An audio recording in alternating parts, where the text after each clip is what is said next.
Hello friends, Sujata চক্রবর্তীর YouTube চ্যানেলে তোমাদের সবাইকে ওয়েলকাম।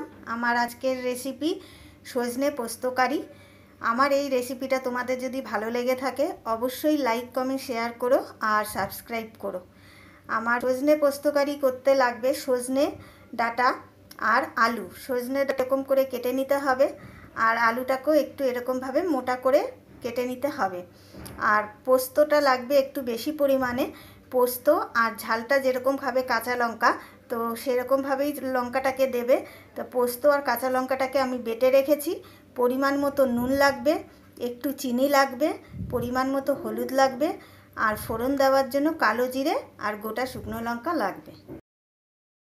এই রান্নাটা আমি সর্ষের তেলে করব, কারণ যে কোনো পোস্ত রান্নার জিনিসে সর্ষের তেলটাই টেস্টটা আসে।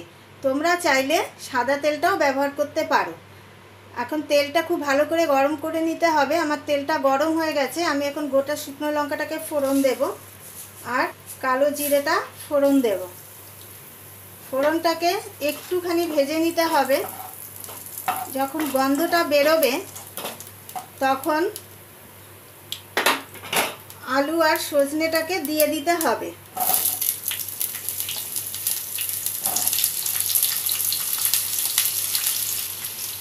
তারপর একটুখানি জাস্ট নুন দিয়ে দেব, কারণ পরে আমি আবার পরিমাণ মতো নুন দেব।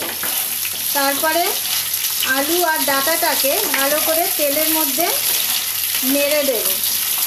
দিয়ে তারপরে আমি সিম আঁচ করে ঢাকা দিয়ে দেব 7 থেকে 8 মিনিট, যতক্ষণ আলু আর ডাঁটাটা একটু সিদ্ধ না হচ্ছে।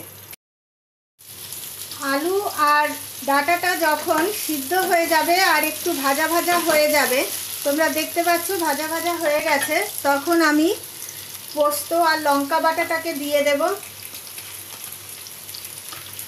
পরিমাণ মতো হলুদ দেব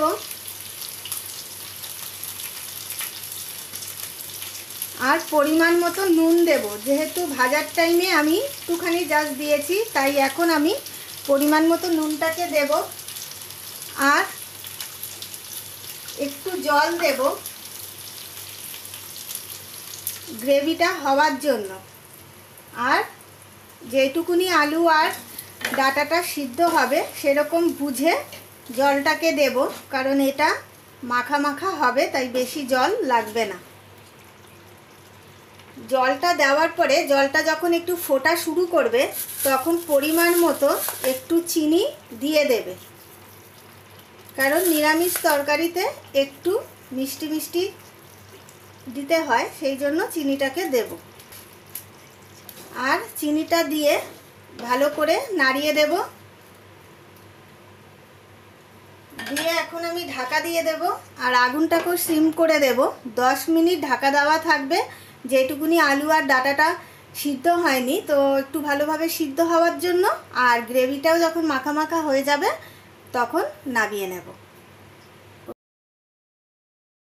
আমার সজনে পোস্তকারি রেডি।